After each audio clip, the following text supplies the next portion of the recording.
What is up, Ann Arbor? Oh, I'm having a little bit of a rough time. A couple days ago, I just realized underneath my house that my pipes had burst. Yeah, I've been without running water for 3 days. You guys are here for the comedy. I'm just here to take a shit. Mission successful. It's been tough. Let's get into the jokes. A little bit about me. I was diagnosed with ADHD and Asperger's syndrome when I was 4 years old. And all that means is that I was an insufferable little shit my whole life. Like, you guys remember that one kid in school that you could never stand? Every time you saw him, you wanted to hit him? Hello, how are you? And a lot of well actuallys back in my day. Well, actually, it was tough though, it was, because it was hard for me to make friends. It took me almost my freshman year of high school to really learn how to like interact with people and really try for it. And I'll tell you my secret. It turns out, if you break into your uncle's weed stash, steal a bunch of cigarettes from your mom, and then smoke them with your classmates, they still won't be your friend. It was a fun lesson to learn. Speaking of my mom, kind of a crazy thing, we just celebrated her being 6 years free from heroin. This is usually, thank you. She's also been dead for 6 years, but it still counts. It still counts, it does. And so do her social security checks. All right, listen, these are jokes, guys. I'm kidding. She was never approved for Social Security, so I don't get those. Oh, I tell these jokes sometimes and people work at them, but I'll tell them this. My mom was a single mother, she raised me, and we share the same sense of humor. So when I say this, I mean it. She would have loved these jokes. Just not as much as she loved heroin, but that's not the point. I make the jokes all the time. My friends, they still haven't really caught up with me. Like, for instance, the other day I was talking to my best friend, Jeff, and we were talking about his family history. He's telling me how he's at risk for diabetes through his genetics.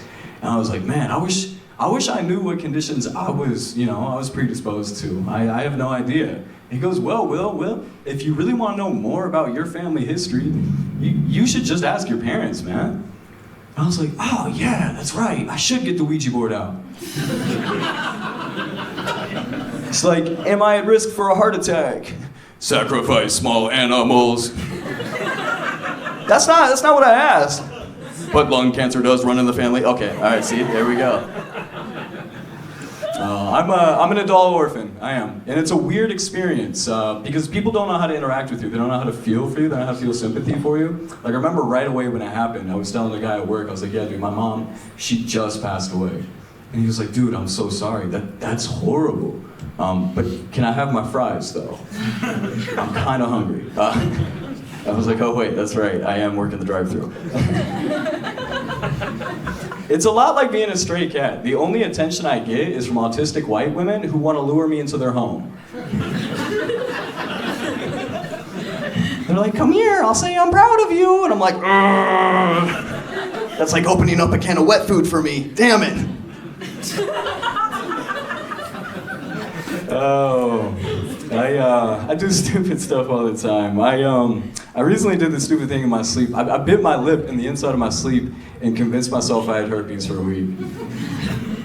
That was a fun experience. But thank God for STD tests, because at least now I know it's only syphilis.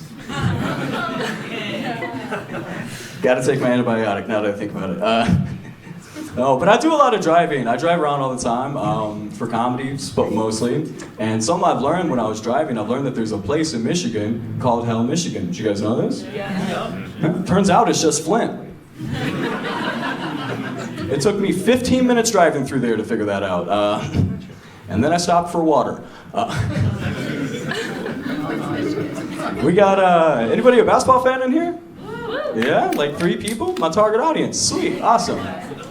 No, I love basketball. I grew up watching it. And something my generation did growing up is if we took a paper ball or a piece of trash or really anything and we threw it into the trash can, if we made it, we'd shout, Kobe. Did you see? All right, you get it. Sweet. All right. Awesome. My one target audience member. I think we should switch it up though. I think such things have happened the last few years. I think we should change it up. I think we should start saying Kobe when we don't make it.